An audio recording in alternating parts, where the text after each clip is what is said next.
Magugulat kayo sa sinabi ni Chet Holmgren tungkol kay Cason Wallace. Diretsahan ang pahayag ni Chet Holmgren tungkol sa kakampi niyang si Cason Wallace na itinuturing niyang pinakamahusay na defender sa liga ngayon. Ayon kay Holmgren, kayang bantayan ni Wallace ang kalaban mula full court hanggang half court, habang epektibo rin sa pag-agaw ng bola at pagharang sa passing lanes. Bukod dito, marunong din umano itong maglaro ng solid defense na nagpapahirap sa kahit sinong scorer. Dahil dito, nagiging bangungot ang depensa ng Oklahoma City Thunder para sa ibang koponan, lalo na sa mga star players na hirap makahanap ng ritmo laban kay Wallace. Sa nalalapit na serye laban sa Los Angeles Lakers, inaasahang magiging malaking factor si Wallace sa pagdepensa sa mga pangunahing scorer ng Lakers, bagay na maaaring magbigay ng advantage sa Thunder. Sa isang liga na puno ng malalaking pangalan, unti-unting gumagawa ng sariling marka si Wallace bilang isa sa pinakadelikadong depensibong sandata ng Thunder. Patunay na kapag tumawid ka ng half-court laban sa OKC, kailangan mo nang maging handa. Samantala, nagbigay naman ng pinakabagong update si Mark Daigneault tungkol sa kondisyon ni Jalen Williams bago magsimula ang kanilang second-round series laban sa Los Angeles Lakers.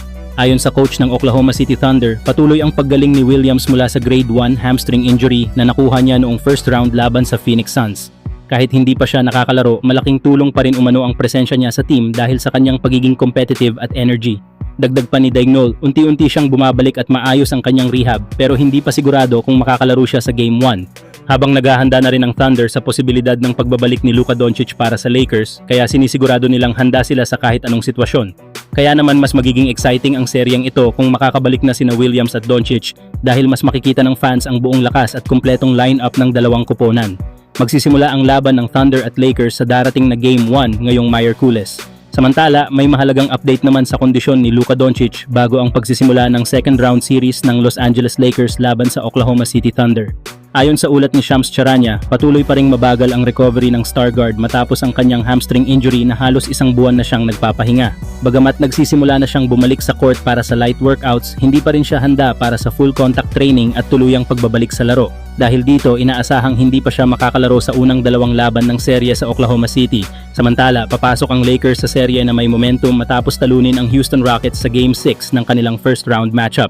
Gayunpaman, magiging malaking hamon ang Thunder na kagagaling lamang sa sweep laban sa Phoenix Suns. Kaya naman, aasahan ng Lakers ang malaking ambag ni na LeBron James at Austin Reeves upang manatiling kompetitibo habang hinihintay ang pagbabalik ni Doncic.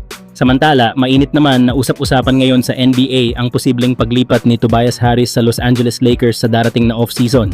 Ayon sa mga ulat, isa umano si Harris sa mga pangunahing target ng Lakers lalo na't nakatakda na siyang maging unrestricted free agent. Isang oportunidad para sa koponan na palakasin ang kanilang lineup. Kilalang versatile forward si Harris na may kakayahang umiskor mula sa mid-range, tumira sa tres at magbigay ng solid na depensa. Malaki rin ang naiaambag niya sa rebounding at floor spacing, bagay na lubos na kailangan ng Lakers upang mas maging balanse ang kanilang opensa. Kung sakaling makuha siya, inaasahang magiging malaking tulong si Harris sa pagbigay suporta sa kanilang core players at dagdag na firepower sa crucial moments ng laro. Hindi rin maikakaila ang naging impact ni Harris sa Detroit Pistons ngayong season.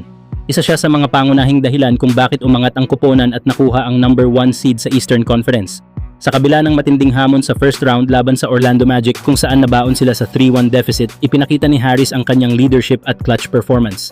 Sa Game 7, nagpasabog siya ng 30 points, 9 rebounds at 5 3-pointers upang pangunahan ang Pistons sa isang makasaysayang comeback series win. Sa ganitong klase ng performance at karanasan, hindi na nakapagtatakang maging top priority si Tobias Harris para sa Lakers. Kung magtatagpo ang kanilang landas, maaaring ito na ang susi sa panibagong yugto ng tagumpay para sa koponan ng Los Angeles. Kayo mga idol, ano ang masasabi nyo? Bagay ba si Tobias Harris sa sistema ng Lakers? At makakatulong ba siya para maibalik ang koponan sa championship contention? Strong dribble, Thompson down low, kicks it back out. Harris corner three, got it! Tobias Harris, what a game! Tobias Harris, you know it. If he catches the ball on the left block, this is what he's going to do. One dribble toward the middle, and he's going to fade baseline 8 out of 10 times.